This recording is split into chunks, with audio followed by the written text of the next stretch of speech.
Welcome to The Centurion's Path, a podcast about the life and the trials and tribulations of those who serve. This podcast is about the heroes who protect our communities. To truly understand the path of the protector, tune in with AJ DeAndrea and John McDonald, two nationally known leaders who live the Centurion's Path every day. Thank you all for joining us today, and thanks to our sponsor for today's podcast, Southwestern Communications, enriching lives and improving school safety since 1976. Hi, and thank you for joining us on the Centurion's Path podcast. On this episode, AJ and I are joined by three incredible friends who continue to respond to tragedy across the country. They walk the Centurion's Path every day. Today, you're going to meet Dr. John Nicoletti, a police and public safety psychologist who's responded to 18 mass casualty tragedies. Dr. Nicoletti's work helping first responders, educators, students, and communities is the stuff of legends. He's a trailblazer who helps keep all of us going in the darkest of days, showing us that there's always light.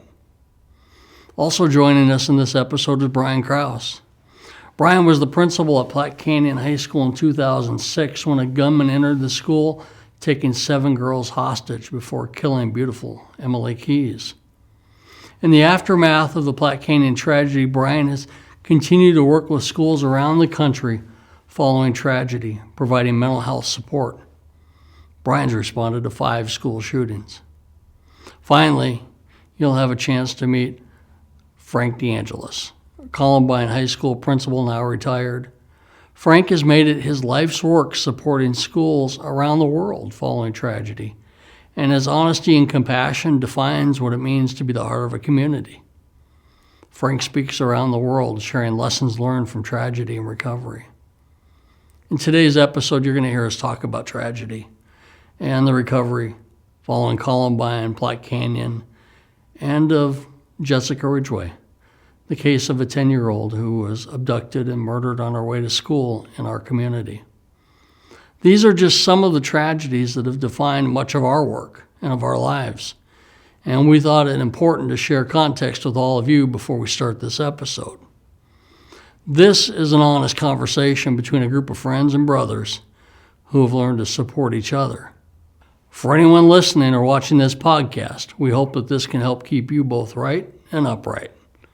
If you're struggling and need help, don't be afraid to reach out to those around you. This episode is proof that we're stronger together. Well, good morning, everybody, and welcome to the 8th episode of the Centurion's Path. Today is a special day for us as we are joined with some of our, I want to say, best friends and maybe favorite people. How about that? So today we're joined by Dr. John Nicoletti. Again, a dear friend of mine. You've heard me talk about him numerous times. Frank DeAngelis, former principal of Columbine High School, and again, another dear friend of mine. We go back a long ways. And Bryan Krause, who we had on back in Kansas City, and we're blessed to have you join us again today. So, shaven face, too, which right? Cleaned up. It's cleaned up. This is Bryan's idea, this particular group.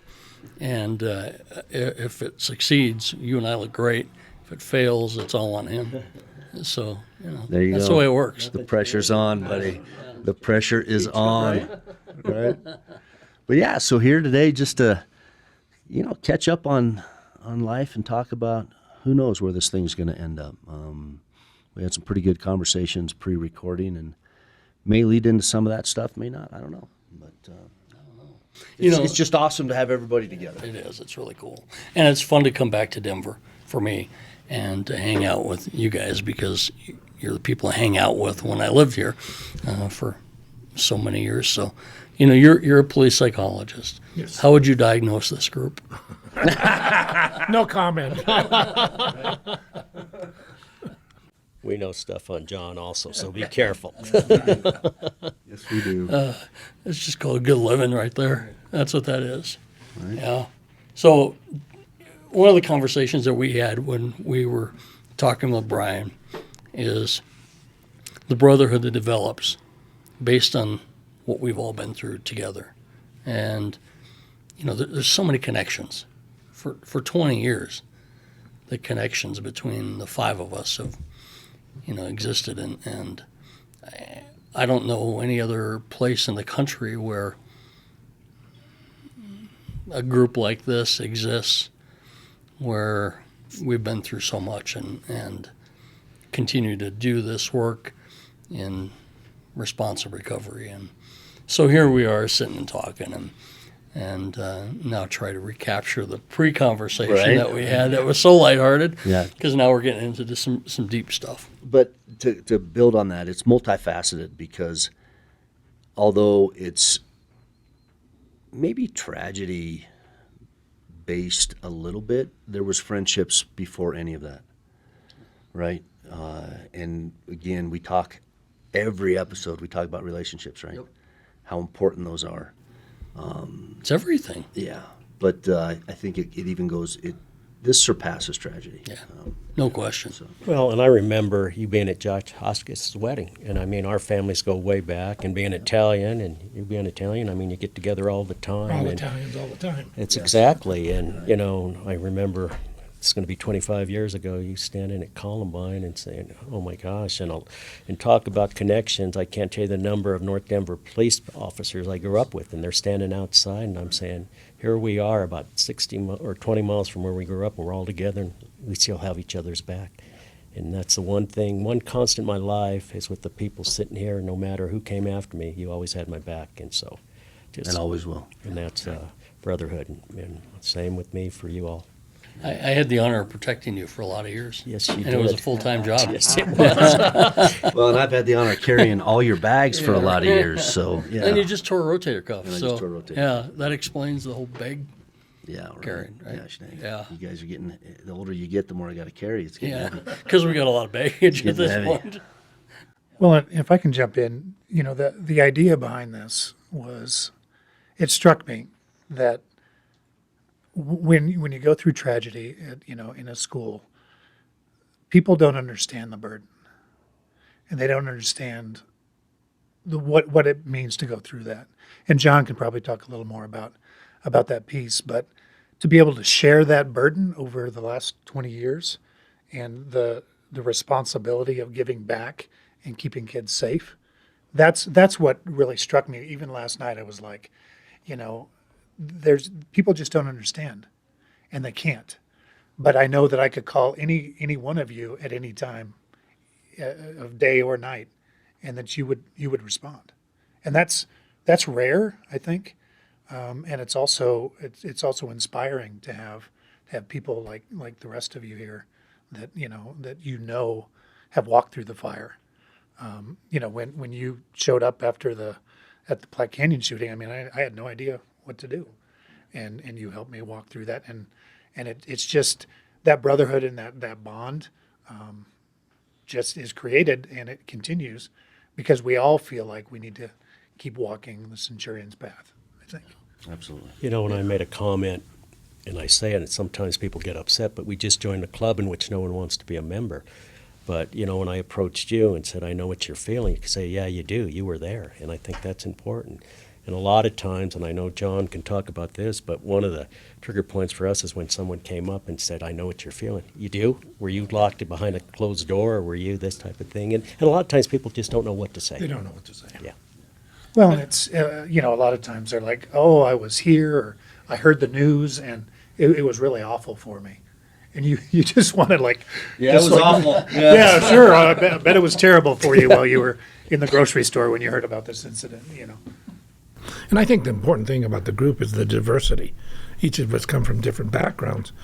Yeah, we all join together in responding to tragedy and events. Yeah.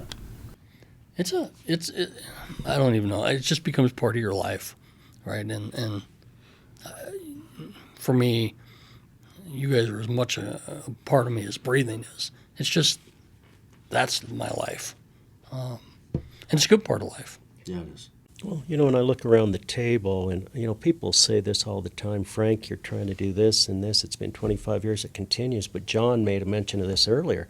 How many have we stopped because of things we have in place? You don't read about that in social media or see it. And I mean, we are doing things better, but it's constant learning. And you talked about that, AJ. I mean, it seems like these perpetrators are one step ahead, and we got to never give up.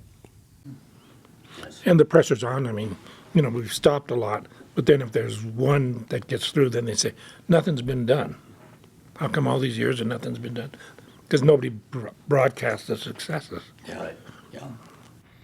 Well, and we don't talk about the successes because we don't want to spiral people up and think that we're an unsafe place to be. Yeah. So we close that off and we don't talk about it. Yeah, you don't have Jeff go saying, I just want to let everybody know we had 20 almost shootings this week. Right. So send your kids to our school. Yeah. Right. Yeah. Yeah, it is very much mum's the word. Yeah. Yeah.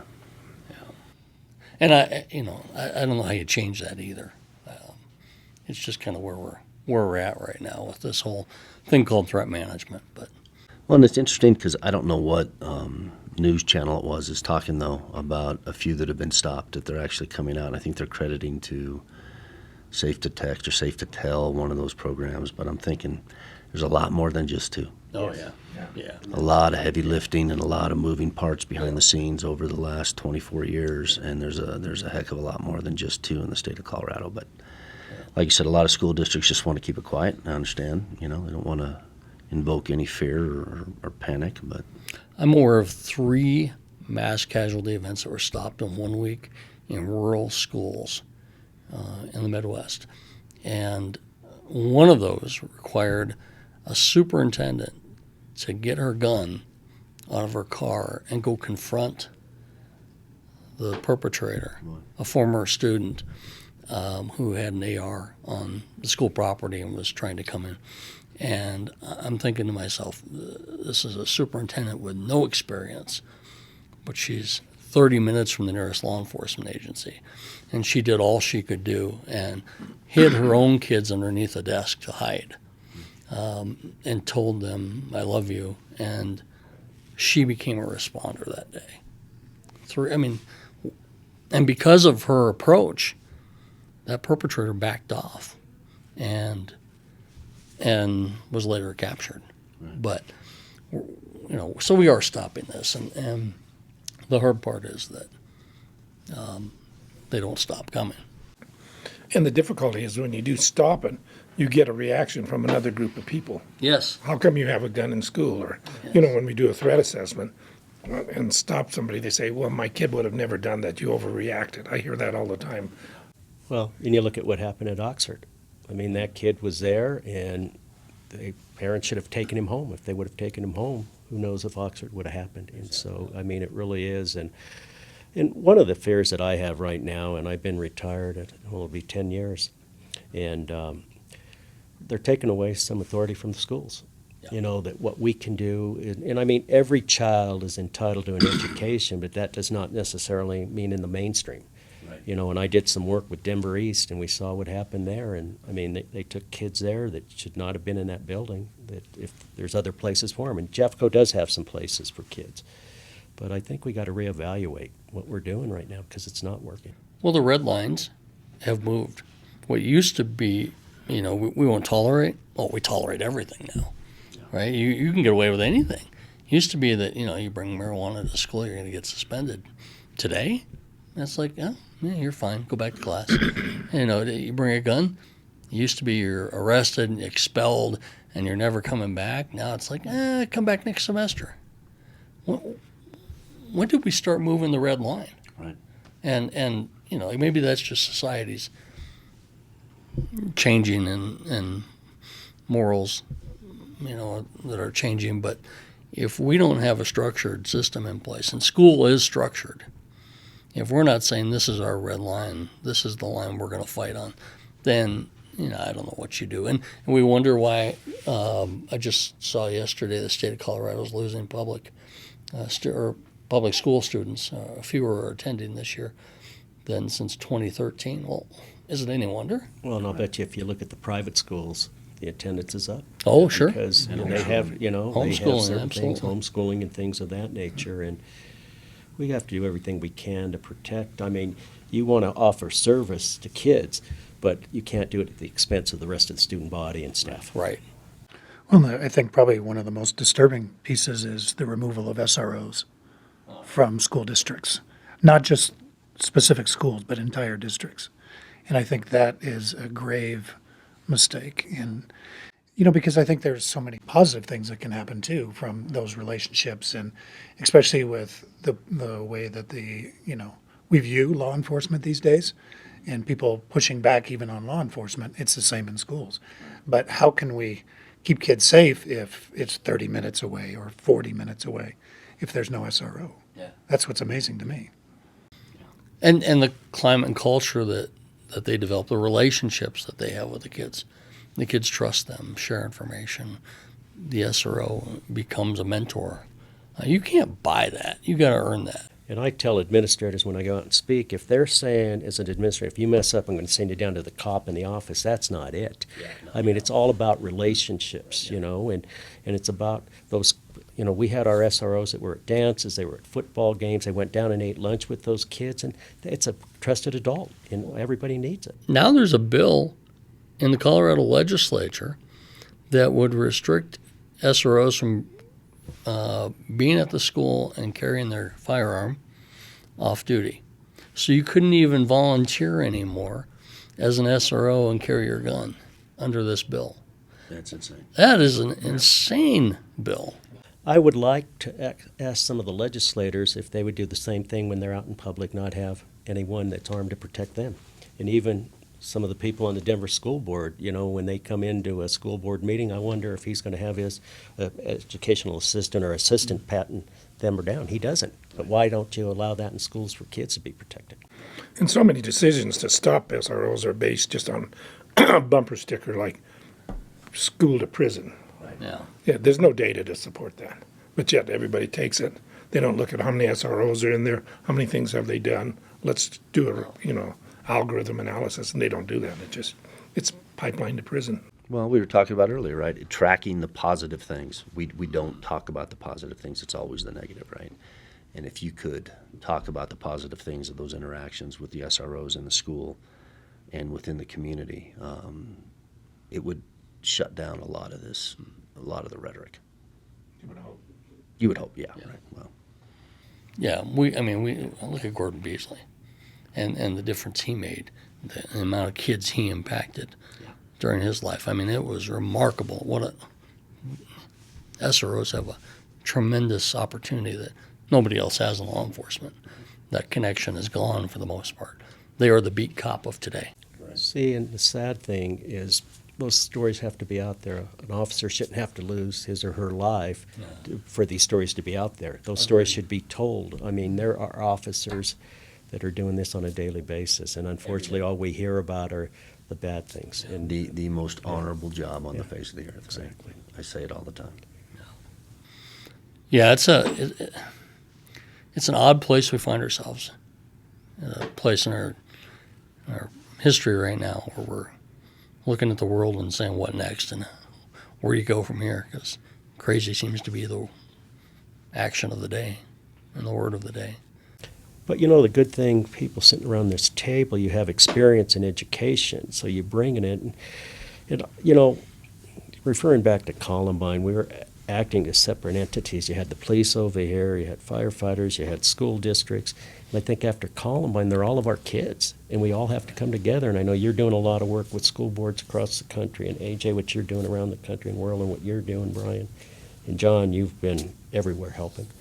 And so, we all have to come together. It shouldn't be just, one of the things I really liked in Indiana, they have a law there that every year you have to go through accreditation, and you have to bring your school resource officer, a counseling team, administrator, because you have to hear the same message. Because so many times you have SROs hearing it, and then you bring administrators. Well, they're all of the kids, and they all need to hear the same message. It's teamwork. Yeah. And we've talked about this team. Yeah, and there's a lot more work to do. And I don't think it ever ends, but, at some point the next generation of people in this business, they're going to have to start figuring it out. Well, I think one of the gaps that you see is, we're talking about all the success cases, but nobody knows about the success cases. Yeah. We never get beyond that. We got to look at, okay, how do you market the success cases? Who's it up to? Is it up to the school, the SRO, the media, or who should be talking about it? hey, here's some of the positive things that's happened in our district. If it bleeds, it leads, though. Yeah, I know. That's the That's problem. what they look for. Yeah. I mean, that's kind of the media piece of this is the struggle. Although I do see the good news being reported, but it's the one-off, right? It's certainly not the common, I don't think, anymore. Everything's about bad news. So. Well, the trend is if you do tell one good story about a law enforcement officer or an agency, you have to then do a bad story. All you got to do is watch. And that is the pattern, period. It never used to be that way. If something bad's going on, let's talk about it, let's deal with it, and let's throw it out there on the news. But let's not let that overshadow the good that happens. And most of our media, really even across the country, it is, here's a cop that did something great, and then it is followed within either the next story or right after that one, here's something bad. And it's sad that that's what we've become. And I refer back to this. I can't imagine when Columbine happened almost 25 years ago, if we had social media in the manner that we do today. I mean, we had something called MySpace, and that was about it. And we're still talking about. And you're still on MySpace. Yeah. Is there something different? I still have my hard drive. But I just, you look at social media, you don't know what to believe. And I mean, they turn that story and I worry about our kids, our grandkids, and what they're facing today. It's taken its toll, but we can't give up hope. Well, and speaking of hope, I think one of the, in my role as working with a national technology company, I think the use of technology can help protect kids at a greater level than any time in our past. The things that can happen because of, cameras and facial recognition and vape and THC detection. And there's even AI programs that can listen into bathrooms, and if there's threatening words or a student is crying or yelling, it detects that, and it can, it can send a message to school administrators or the SRO. So I think it's also a time of hope, I think, for a lot of us that do technology, because we can identify earlier. Even when somebody comes into the parking lot and there's a camera that reads their license plate, runs it against a database that the SRO can provide, and we can keep kids safer because of the technology that's coming around. And I think a lot of people don't recognize it, and I think there's some hope in that. I think that's because K-12 systems are still, analog systems living in a digital world. Right. And that, frankly, I'm kind of an analog guy. I live in a digital world myself sometimes. But that pathway, hey, I got rid of my BlackBerry just a few years ago when they finally made me. But I keep telling him he shouldn't tell people that. He keeps doing it. That technology piece, though, money, competing funds for education, we're always trying to compete for it, not understanding the impact of it. People scared that, AI is going to take over the world. We had a conversation just yesterday, and we flipped our whole worlds around a little bit. He starts talking about how you can use artificial intelligence to scan every writing that a kid does and look for threatening, statements or words, and then, and all your emails can be scanned by AI. And I'm thinking, oh, for God's sake, I can hear the parents screaming right now, privacy issues. But 20 years from now, that's going to be the day-to-day operational thing that we see in schools. Well, and something I think that's important with all the technology, but something that's zero cost is having an atmosphere at a school where kids need to protect kids and they tell each other. And one of the things I'll take to my grave with me is who may have known, not that they were going to do it exactly, but may have said something, I want to blow up the school, and they didn't say anything. And I think that's key with social media now. If they see certain things, and, Cynthia Kaufman, the Attorney General, started the Safe to Tell in Colorado, which was important. And kids know what's going on so many times, and we got to use that resource. And they have to feel comfortable reporting, and then we need to do something when it is. And it's not just kids. We'll see adults having something and not reporting it. I mean, the Aurora Theater shooting's a good example. You know, you're getting all that. Well, I didn't want to spin up the person, and I don't want to breach confidentiality. So it's people who are the detectors not knowing they have a responsibility. Well, but the other side of that coin is what I saw in school districts with leaders was the weariness, because the sheer number of reports that would come in would be, you know, and they come in all night, and how do they weigh, is this real? Should I follow up on this or not? And John, you know that's what keeps administrators up there, you know, at night, because the number, the severity, and what do I do about them were still questions that they wrestled with every day. Yeah, and part of what we tell administrators, don't worry alone. Who are your subject matter experts that you can pass that stuff on to? Because that's a big burden if you're trying to go through all of this. Because you're having to be a tea leaf reader, you know, you're looking at this and you're making a decision based on who knows what. That's why you were all on speed dial. When anything came across, I made one phone call and you always picked up, and that's what this brotherhood's all about. Let's take a break for a minute. Yeah. SWC is a leader in integrated communication and safety solutions with more than 45 years of experience working with schools around the nation.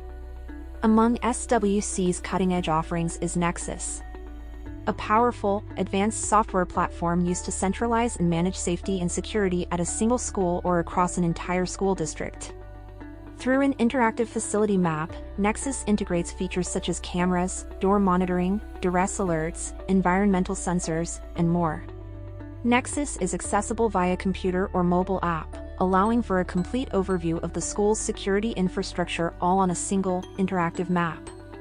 In the event of a threat or alarm, immediate alerts are dispatched through email, text message, and mobile app push notifications. Simultaneously, authorities are notified in real time, providing them with detailed information about the location of the threat. This communication ensures that decisive action can be taken within seconds. When time matters and seconds count, SWC's Nexus connects. You know, we talk about climate culture all the time, and how that's the foundation First for pillar. everything. First pillar, and that pillar, that foundational pillar of climate and culture, I'll never forget. You remember we had a kid that was researching guns at Columbine, and he was researching the tragedy, and he was fascinated with the killers. And one day, 37 kids walked into your office to report him and say, I don't feel safe with him. I've never seen anything like it. Yeah. But that's climate and culture. That's kids knowing that they could come to their trusted adult or trusted principal and say, this is what I heard, and you do something. 37 of them walked in your office, one at a time throughout the day. That was really powerful, because that was foundational to the school. So everyone ought to make that a priority, because if you do that, then I think everything else flows from that. But who's responsible for creating that climate? I think it's every adult in the building. Well, and I'll tell you what, wake-up call for me, because I think so many times as principals and leaders, you walk down the hall and kids will tell you what you want to hear. You know, we're Columbine, we're rebels. But really changed my perspective is when I walked outside the doors of Columbine, went over to the smoking pit, went over to the skate park, and I said, what are you doing? And they said, do you even know our names? And I knew most of them. And I said, I need a favor. Everyone that feels this, they said, those kids in your school can give a damn if we ever walk in. I mean, you talk to athletes, performing arts. I got tats and tattoos and body piercings, and I said, I want to meet. And it was just me and about 100 kids, and they laid into me. But it helped me find out about the culture. And we did a big assembly with the link thing, and those kids then felt that they could come in and talk, that no one believed in them. And I think that's important, reaching out to some of those kids that are on the edge. Well, it's that trusted adult idea that's so important. You know, and I think some organizations and people are starting to recognize that, especially the mental health post-pandemic of the kids, and saying, you know, how are they doing? And when a company as big as like Microsoft joins the fray, you know, they have a program that they call them feeling monsters, and they can shoot out to a kid's iPad in the elementary school saying, how are you doing today? And they can pick an emoji. Is it a sad monster? Is it a happy monster? And it's a feelings monster. or an angry monster, and then that teacher can follow up with them that day and maybe get a mental health professional involved. And again, it's all about that early prevention and that sort of thing. But if a company as big as Microsoft is joining the fray, it makes me wonder that, what the future holds, because I absolutely agree that trusted adult in the building is the number one thing to keep kids safe, because they came to you, you reached out, and you did something about it, and I think that's key. That's really cool. And I think that's so important now, because working in radicalization, becoming people radicalized left or right, they're out there by themselves, and somebody reaches out, and it's always the person who's grooming them. Everybody else just kind of keeps an eye on them but don't do anything. I think we got to look at reaching out to folks. Because once you radicalize somebody, then they get what we call the thrill of the thought of what they're going to do. Then you can't mitigate that because that's so strong. And just talk, one of the things too I think we need to talk about is you're not in this journey alone. And I can remember right after everything happened at Columbine, I received a call from a Vietnam veteran. He said, "Frank, you're going to try to help everybody else, but you better help yourself." And can't tell you the conversations we've had with Dr. Nicoletti that I wouldn't have been able to do that journey if I didn't talk to someone professionally. And a lot of times that's hard for people to admit it. And I remember someone from Jeffco saying, if you talk to someone, you better not tell anyone because they're going to say you're unfit for duty. And luckily I did talk, and I'm still in. I mean, I don't know how you feel, but when some of these other things happen, it takes you back to that day. And Flashbacks. Yeah. Well, that was very much the attitude in law enforcement, especially after Columbine, that they didn't want us. And I don't know if it was just that regime, that sheriff and undersheriff, and the tone that they set, because we did meet that night. And then they put the kibosh on it. Did not want us seeking help because they said it would show weakness. See, that was mostly Jeffco because Denver was coming in. Or Right. the other, that was And, very specific. And I was out on an island in Arvada, so I was by myself. But and then I don't know if you remember this. It got so bad that they brought us back to Columbine in, I want to say maybe July. Could have been late June, July, because we were, everybody was hurting. And they brought us back in, and they brought us into the music room and had us sit down. And the guise was that we were going to be able to walk through the school and show everybody, because we all broke up, right? And I could show the guys that weren't with me where we went, and they could show all that stuff, right? Well, that was the guys, right? And they locked the doors, and this mental health group out of California, I'm sure I shared this with you before, comes walking in and starts to hand us pamphlets saying that we're all going to be, suicide cases here if we don't get help. And, that is not the way that you address a bunch of SWAT guys, for sure. And those were hard lessons learned. Some of them still haven't learned it. There's still some people in leadership across this country and right here in this state, in the metro area, that haven't learned it. But we're a long way from there now, from it being kind of a taboo thing to, the reintegration program that we have now and the things that we're trying to do to keep our guys and gals moving forward. But I vividly remember those being really dark days. I remember the anniversary of Columbine, and I think I called you, but I was sitting on the deck. I was smoking a cigar. I had a glass of bourbon, and I was crying. And I had told myself that if I ever got into a position of leadership, that I was going to find a way to do it different. And that did actually pan out with a little resistance, but it did pan out, right? But yeah. Well, if we fast forward to 2006 to the Black Canyon shooting, I was struck by how hard law enforcement took the loss of Emily. I remember I didn't even think about that the effects on the sheriff's deputies and the SWAT team and that sort of thing that responded, that took it personally, or they knew all of us and they knew Emily and that sort of thing. And I was struck by the fact that they were struggling so much, and hopefully they got the help. I don't even know, because we were doing our own thing, and working through the school. Well, I remember the little things you and I talked about. Should you go talk to John, Michael, and Ellen? Right. Yeah. Yeah. For me personally, Platte Canyon was harder for me mentally and emotionally than, say, Columbine was, but almost at the same level of YWAM. And what do I attribute it to is, as horrific and as terrible as Columbine was,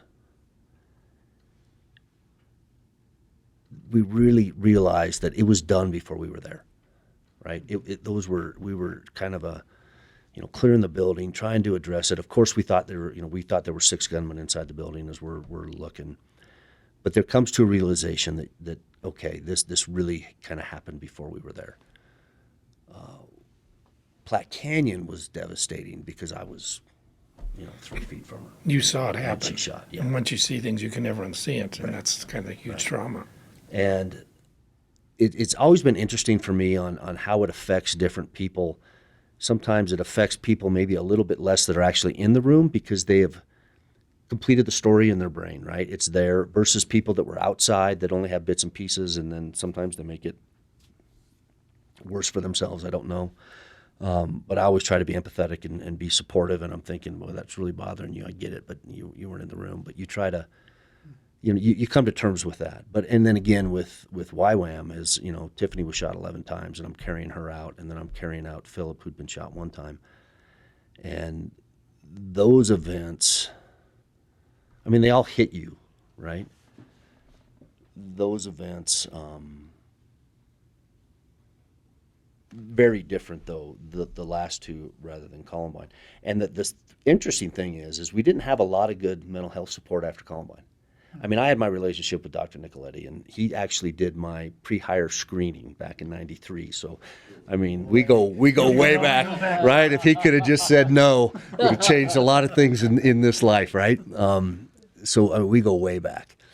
I had him, and I could lean on him, and I didn't care what anybody said.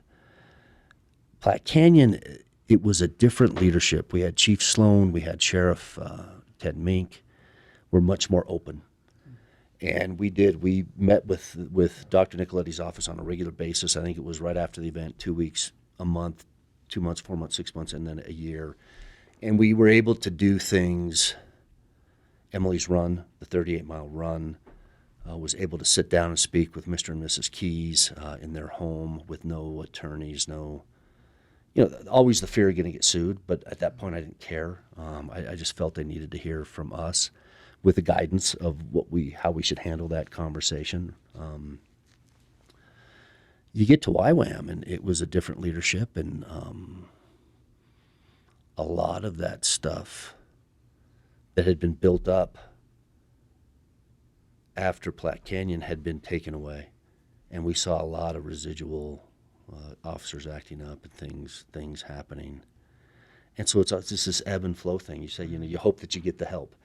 Well, I think it depends on who's in leadership and the attitude that they convey, and kind of the culture within the agency. Are we going to be accepting or not of what we want to do? And I'll tell you, as a leader, one of the most difficult things for me is going back in that building. And, I mean, if people experience a tragedy and all of a sudden they don't have to go back for whatever reason, but I had to tell our staff, because they were walking down the same halls or in classrooms where they had been held hostage, basically, and if they didn't get the help, they were going to struggle. And that was an eye-opener for me, and that's when Dr. Nicoletti and others came in just to work with the staff. And, I mean, talk about an impact. Finally, Columbine really revamped their building probably 3 years ago, but I can't tell you, for the 15 years I spent there, every time I walked down that hallway and looked down that little gym area, I had flashbacks. And, one of the things, and I think talking to you, it was very helpful to me, because all I remember that day is what I witnessed, kids shot and things, but all of a sudden I was talking to a counselor. He said, tell me something about Lauren Townsend. Well, she played volleyball. Tell me something about Rachel Scott. He said, if you're going to continue as principal, you got to remember the good things, because if all you do remember those bad things, you're going to have a short term here. It's going to eat you up. And that's where that counseling piece was so important. It's heavy stuff. It is heavy stuff. It's the reality of life, though, right? Yeah. And it is that centurion's path, that desire to continue to walk it, to move forward. Probably the hardest thing that I've battled is the bitterness, right, of wanting to be angry or point fingers, and things happen in life, and it's the way it is. Things happen, and probably the strongest thing for me is your words, right, is you got to let that go. You've got to find that one thing to hold on to move forward, push forward, and make something good come from this whole mess. And I think the tough thing for you is, compared to people across the United States, you've had what we call too much, too many, too long, and too ugly. If you look at all the events, that's a lot to carry. yeah, because there's more than just those three. I know. Yeah. All right. Well, you know, a question, and I've always wanted to ask you this. I mean, you deal with so many people sharing everything they went through. And I mean, they open up, and how do you survive? What do you do to take care of yourself after all these years? Well, trauma's contagious, so we, just like you guys, we have the Book of the Dead, all the different things. Because, if you process trauma and you don't have PTSD, it goes to PTS, where you move it to the memory center, but you move it to the Book of the Dead, and periodically throughout your life, it'll come back up as a flashback. You just got to deal with it. You do have a built-in psychologist at home, though. Yeah. So you can talk to a lot of you. Yeah. Unfortunately, my staff are all trained too. So, plus other diverse doing other things, And he gets us. I mean, that's like a big deal. Well, the thing I have always appreciated is you're just matter of fact. Right. There's no fluffiness, man. I mean, there is no fluffiness. It's very matter of fact, and I'll tell you, and that's how it should be, right? That's how it should be. Help me through. I truly attribute, a lot of the friendships right here, but your guidance got me through my 30 years, because if it wasn't for you, especially when I got sent to you for anger management, right? And it's like, okay, well, I'm Italian, yeah, right. That's the Italian gene. You're loud, and in today's society, when you're loud, oh my God, you're scary. Yeah. You're a 6'2" white guy that's loud. Well, I'm not 6'2", and I'm still loud. Well, I had to tell you, you don't have an anger issue, you have a word issue. Exactly. And you're moving your hands, and you're hitting people, and That's funny. Some of these people that, I would sit back and go, you would not survive a Sunday dinner. If you came to Sunday dinner, you wouldn't survive. how many Italian weddings did we go to? There Oh, my was a gosh. fight afterwards. Right? Yeah. I had a really bad day during the Jessica Ridgway tragedy, and that whole thing was awful. And I never thought I'd work anything like that in my career, but I remember vividly. The first week was 126 hours. The second week was 119 hours, and I was struggling. And I called you and I said, I don't know. I'm sitting at my desk, and I'm kind of shaking a bit, and I can't shut my mind off. And I thought, what am I feeling here? So I picked up the call phone. I called John and I said, this is what I'm dealing with. And he said, well, stop. I said, stop what? He said, stop one thing. Change one thing that you're doing right now, and it'll change everything. And I said, well, how do I do that? He said, that's up to you. You've got to find that one thing that you can stop.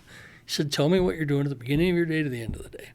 So I told him, look, I'm at briefing every morning.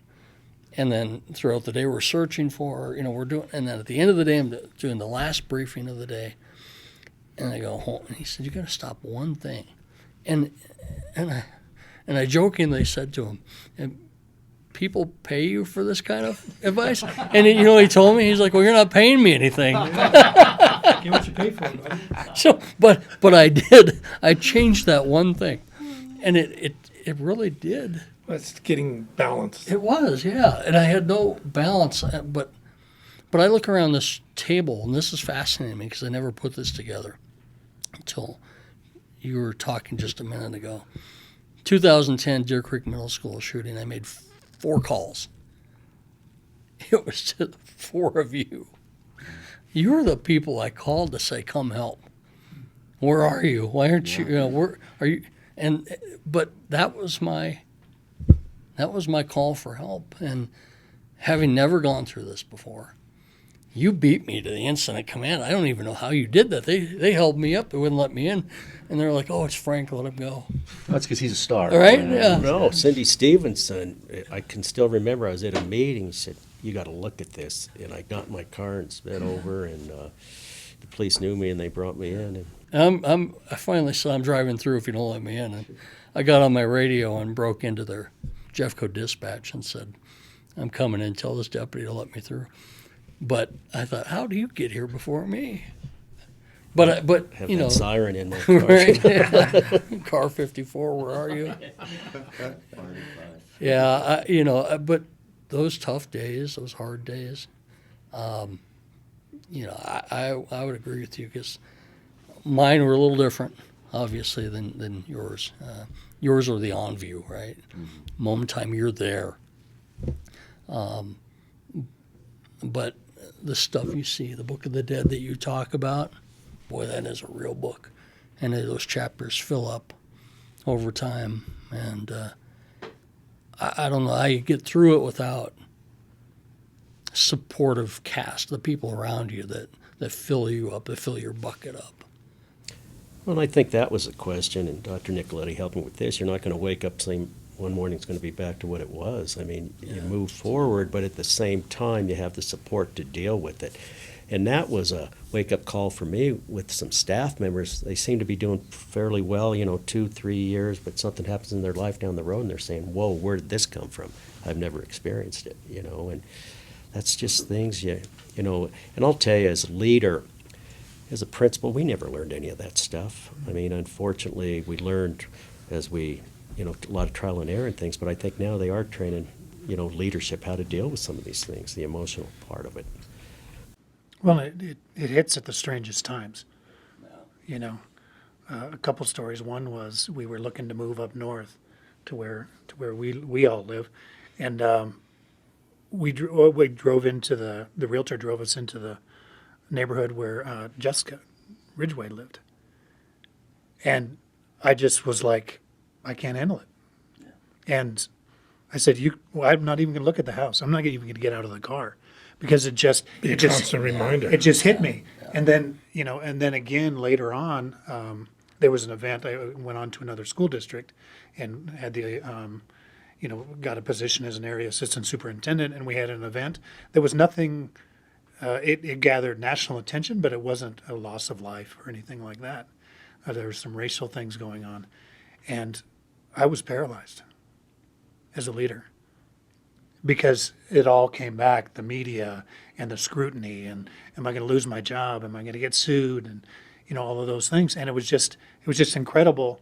And I know that each one of us has felt that to a different level, depending on, and they just hit at the strangest times, and and it's out of the blue sometimes, and you don't know, but I guess I'd like to hear how we deal with that, Well, and yeah, because I got something to offer, and I do want to hear it. Was last year, they called me from the Denver Public Schools, so they wanted me to go out, and I met with the school resource officers, and I was going to reintroduce them to the staff and talk about the good of the SROs and the whole thing.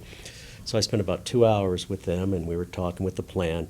Then all of a sudden, the principal said, Frank, I want you to address the staff. So all of a sudden, she's saying, here's Frank, I'm looking out, and I'm not looking at them as the staff at two. I start looking at those people from Columbine, and I start crying and having this meltdown. The next day, I end up in the hospital for 3 days. And I didn't realize we're talking, 24 years later, but as I'm looking at them, I'm not looking at this East staff. I'm looking, it's my staff, and it just took you back. Well, and that's part of the problem. And mental health is a problem in that, too. For years in mental health, people, when they work with somebody in trauma, they start right out talking. Then we realize that, no, you got to educate them first.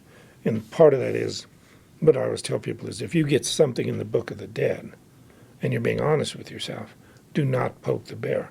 And what happens when somebody asks you to talk about something, you just woke up that chapter, and the trauma, the ghost comes from there to your conscious, then it mimics PTSD. And that's why, you wind up in the hospital because it's. I tell you, for me,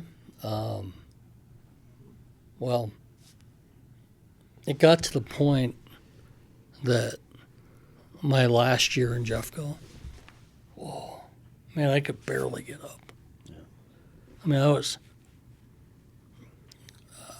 I was struggling, and I don't know what it was. I think I filled the book.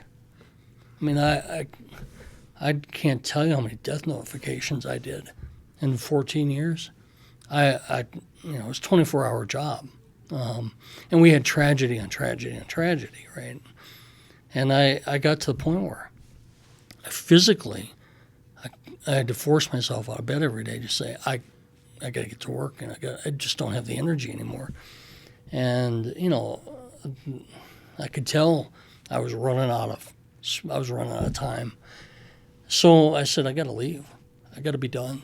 I mean, I put my whole life into this for years, and it takes a toll. I had to say goodbye. So I left, retired from Colorado, moved out of state. Do the same thing. Do the same thing out of state. Took a job the next day somewhere. But it was that you said change one thing. Yeah. I changed one thing. The difference now in the work that I'm doing now and the work that I was doing then is my phone's not ringing 24 hours a day and all night long. Dispatch isn't calling me at all hours of the night saying, we have a suicide. We have a student that just committed murder. I mean, we have an overdose.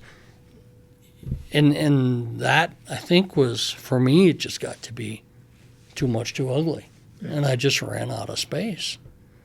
So now I live, on lots of land with no neighbors, and I'm loving life because I get to keep doing this work, but on my terms. And I had to make that change. I could not.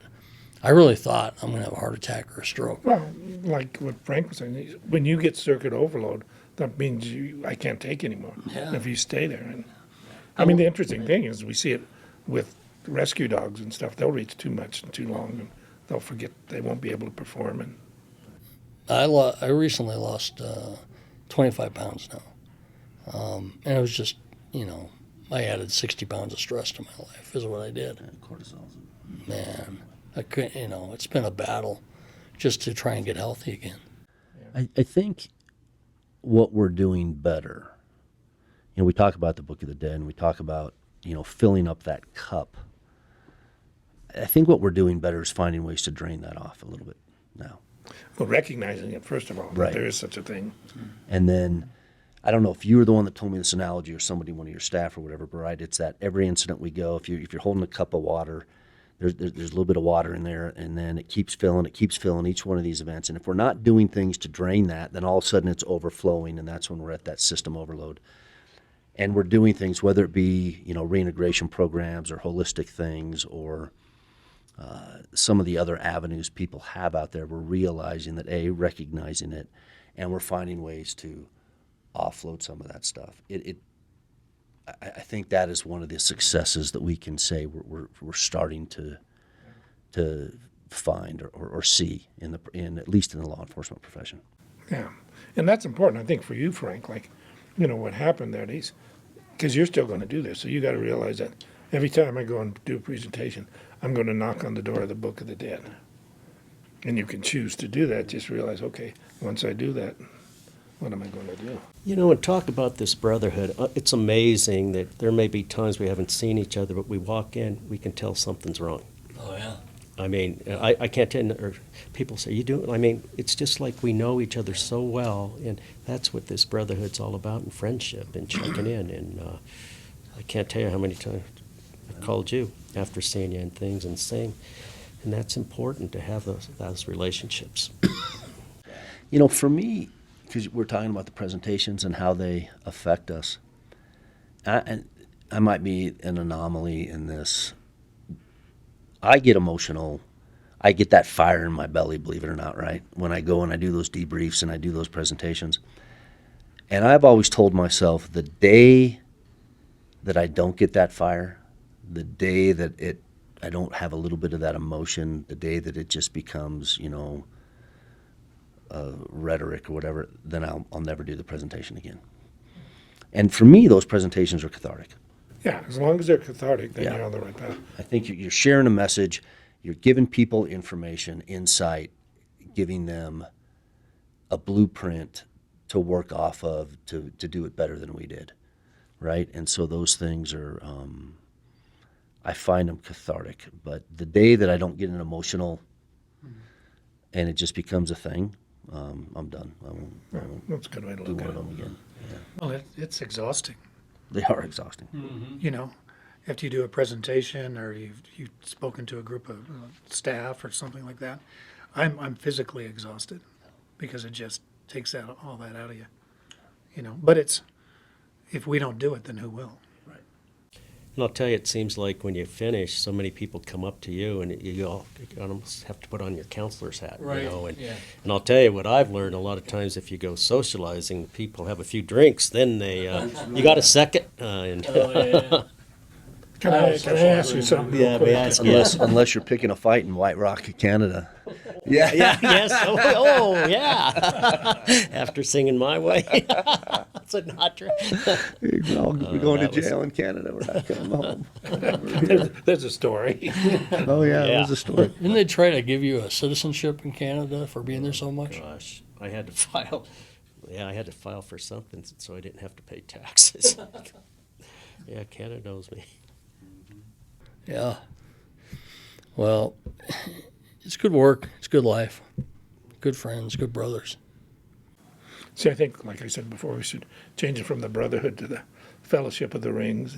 And you can be gowned off. I gotta watch that movie. I've never seen it. You're going to have to grow your hair out on it. Yeah. Just so you know. This is about it. Yeah. I went and looked at the characters. Yeah, and you're very handsome, just like you are now. I mean, Yeah, your I'm an character old that he man. described. Yeah. Yeah, I'll have to watch that. Yeah, you should. But I think the thing we've talked about everything we've been through, but we've made a difference, and I think that's the important thing, that we're helping others. I mean, we could have walked away and said, "Hey, we're done." I'd like to think we have. Some of these incidents are they're reoccurring, and you wonder if people have actually ever learned the ultimate lesson. But I would sure like to think that the time and effort that everyone at this table has thrown at this particular dilemma, I think we've made a difference. Well, you made a difference in my life. I'm telling you that. I wouldn't be where I am if it wasn't for the four of you sitting here. Well, I think a double-edged sword is Colorado's had so many of these, and we've been involved in it, that we've been involved in more things than anybody else in the country. That's true. Yeah. So we got a duty then to kind of do something with that. Yeah. It feels like a responsibility Yeah. that there's a weight behind it. And there's an honor behind it. There is. So I take that seriously. I take that and try to live up to that. And that's Well, none of us sitting at this table would ever want to go back and say, I wish I would have, right? Because we understand the ramifications of that. So everyone takes that step forward to try and make that difference.